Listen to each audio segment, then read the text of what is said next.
Bonjour à tous, bienvenue dans notre émission L'école du micro. Aujourd'hui, notre rappeur a passé en conseil de classe, c'est Stos.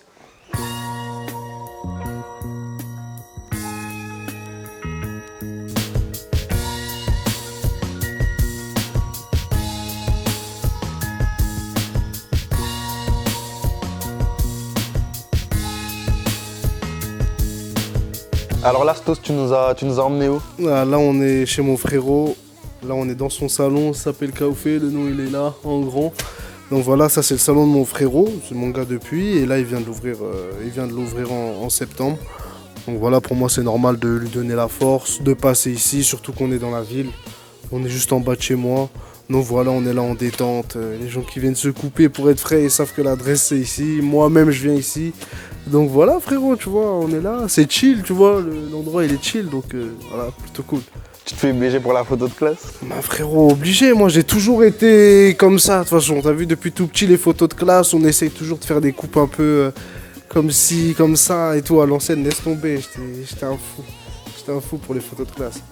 Donc toi, en parlant de photos de classe, tout ça, les habits, tu définirais comment ton style vestimentaire? T'as vu, ça c'est compliqué comme question, comment je définirais mon style vestimentaire? T'as vu là, c'est dur à dire comme ça, je te mens pas, moi je trouve... je m'habille simple, tu vois, stylé. J'essaye de pas trop en faire. Moi, je suis pas du genre à m'habiller en full drip. T'as vu, dégainer que du LV ou du Cortez ou je sais pas quoi, tu vois. Je prends juste les petites pièces que j'aime bien, par-ci par-là. Je me fais mes petites tenues tranquilles. Je suis pas forcément de styliste, tu vois. Moi, je suis là, je m'habille comme j'aime bien. Tu vois, une sape que j'aime bien, ah bon, celle-là, je vais la prendre, je vais la mettre. Tu vois, là, je suis venu tranquille tout en noir.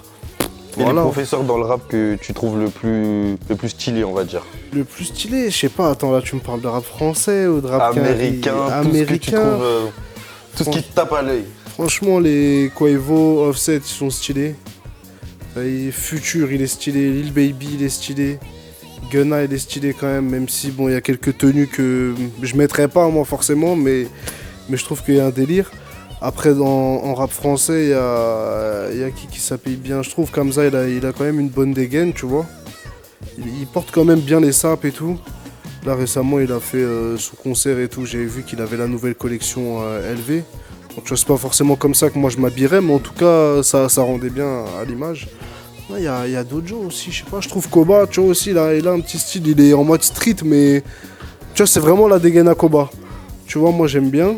Et voilà, il y a qui d'autre? Franchement, il y a du monde qui s'habille un peu bien. SCH s'habille bien aussi. Niska aussi s'habille bien.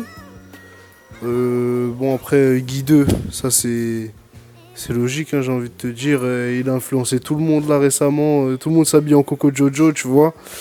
Mais ouais, sinon, franchement, moi je suis plus branché qu'Henry sur les sapes. Et ouais, si je dois te donner une référence, ce serait... un Futur un peu, tu vois. Futur, j'aime bien en tout cas. C'est important pour toi que ce soit même dans tes clips ou même dans la vie de tous les jours. Frérot. La sape, c'est important. Important. Mon ref, moi je suis congolais. T'as vu? Toi aussi, 242, mon frérot. T'as vu, on connaît déjà comment c'est. T'es obligé. T'as vu, moi j'ai grandi dans ça. Chez moi, tu vois, quand il y a une fête, il y a un événement chez les Congolais, tu vois la dégaine. Tu vois qu'ils sont là, ils s'habillent vraiment. Ils sont en place, ils mettent le paquet. Moi, après, tu vois, j'ai grandi avec ça, tu vois. Ma mère m'a inculqué ça. Mon daron aussi, il aime bien les sapes. Donc, t'as vu, c'est un tout. Lui, je l'ai vu, il s'habillait pour sa musique. Il s'est toujours bien sapé. Et dans la vie de tous les jours aussi, comme je t'ai dit, de mon côté maternel, t'as vu, la dégaine, c'est dans le sang. Donc voilà. Mais t'as quel rapport avec le Congo et la Sicile? Bah regarde, t'as vu, moi, ma mère elle est congolaise, 100%. Tu vois, vraiment congolaise de Brazzaville. Et mon père, il a du sang italien, il a du sang russe aussi. Donc ça fait que moi, tu vois, mon nom de famille, moi c'est Salvadori, tu vois, c'est vraiment italien. Mais je me considère toujours un peu plus quand même congolais, tu vois. On est toujours plus proche du côté de la mer en général aussi, tu vois. Et comme là-bas on est très famille, bah moi je me suis vraiment accroché à ça.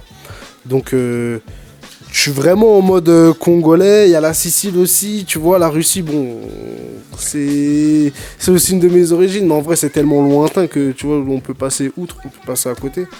Mais ouais, c'est plus le Congo, tu vois. La Sicile, je suis jamais allé. Je suis jamais allé en Italie tout court. Et t'as essayé un peu de nouer des liens avec des camarades de Ouais. classe au Congo pour des featuring? Sur la scène du Congo, je vais essayer de m'ouvrir un peu plus, faire des feats avec des artistes de là-bas. Tu vois, même aller vraiment faire des clips là-bas, j'y pense, tu vois. Avec le temps, on va essayer de faire ça. Même pourquoi pas un projet Congo, tu vois, où moi je choisis que les artistes que moi j'aime bien, les Congolais, vraiment 242. Et faire peut-être quelques clips là-bas, et voilà. Et en France, c'est qui tes camarades de classe dans le rap? On a vu déjà Il y a Kanoé. le featuring Palace avec Kanoé. Tu vois, Kanoé, c'est le frérot. Après, il y a qui d'autre? J'ai un frérot à moi qui s'appelle Ugly WK, c'est un gars à moi aussi. Moi, il faut savoir que j'habitais à Creil à un moment dans ma vie, tu vois. Je suis pas toujours resté dans le 95. Donc voilà, là-bas, moi, je me suis branché avec Ugly. Ugly, c'est un bon gars à moi qui rappe aussi, qui fait son truc et c'est lourd, tu vois. Il y a lui, il y a aussi mon gars qui s'appelle Dexter. Dexter Latrixma, bon là il est en prison mais il va bientôt sortir. La sortie c'est sûr mon frérot, la sortie c'est sûr. Libéré Dexter. Et qui d'autre? Il y a CC. Bon toi de toute façon tu connais déjà, bon voilà. CC mon gars aussi de fou de Vauréal, donc pas loin, 95. Il y a qui d'autre aussi? Il y a Smir, un artiste de Lille. aime tout ça. Il y a GNR aussi. Il y a Kima aussi c'est mon gars, on a déjà fait un feat ensemble, tralala, quand on était parti en Martinique. Bon les gars, si j'ai oublié quelqu'un, venez pas me taper sur les doigts, vous savez que moi je vous porte dans mon cœur. Toi, on a vu que t'as eu la chance de clipper dans différents lieux, dans différents pays. C'est quoi le clip qui t'a le plus marqué dans quel pays? Franchement, moi je le dis sans hésiter, c'est dans le Tchèque. Hein. T'as vu, déjà tout le monde me dit que je ressemble à un entier. Ça veut dire que quand je suis arrivé là-bas, c'est là-bas j'ai compris vraiment c'était quoi le délire, tu vois.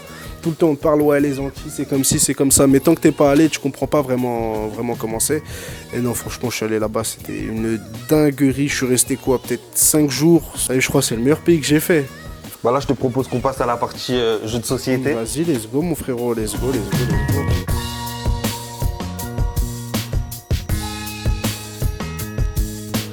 T'as déjà joué? Ouais, un petit peu vite fait, ça fait longtemps. Tu connais comment on met des coups un peu? J'essaie de toucher un peu partout. Vas-y. On voit que dans tes musiques, tu te dédicaces beaucoup ta vie, tu as une attache particulière avec Saint-Ouen-le-Monde. Bah, franchement, moi, t'as vu, je suis un pur produit d'ici, tu vois. Je suis né à Creil. En vrai, j'ai fait toute ma vie ici. Je suis parti 2 ans, je suis reparti 2 ans à Creil, comme je t'ai dit plus tôt, tu vois, de la 5e à la 4e. Sinon, moi, je suis vraiment un mec de Saint-Ouen-le-Monde, tu vois. Voilà, hein, c'est ma ville, moi, je la kiffe. Mais j'ai pas envie de partir, je te mens pas. Bon, j'espère que t'es prêt, parce que là... Là, ça commence les choses sérieuses. Bah, on va commencer.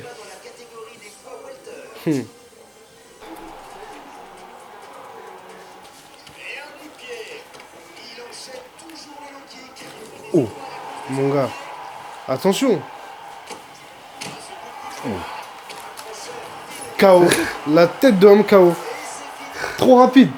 Les gars, trop rapide. Ça va trop vite. Du coup, toi, t'en as pensé quoi du combat? Du combat de qui? Ngannou Fury? Ouais. Mais vas-y, c'est n'importe quoi, gros. T'as vu ouais. En fait, tellement il s'est fait humilier, Fury, il voulait pas, tu vois, lui accorder la victoire à Ngannou. Parce que c'est pas normal, un mec, il est là, il a jamais fait ça, mais il arrive, il goûte le champion. Ben, c'est pas normal, tu vois. Eux, ils ont pas accepté. Après, ça se comprend. Tu vois, il y a de l'argent en jeu derrière. C'est pas un combat de rue ou je ne sais quoi. Les gens, ils ont des intérêts. C'est comme pour tout. Mais franchement, c'est dommage, tu vois, que... Vas-y, quoi. C'est comme si, en vrai, on l'avait boycotté. On lui a dit de venir. Il se donne pour qu'au final, on lui accorde pas la victoire.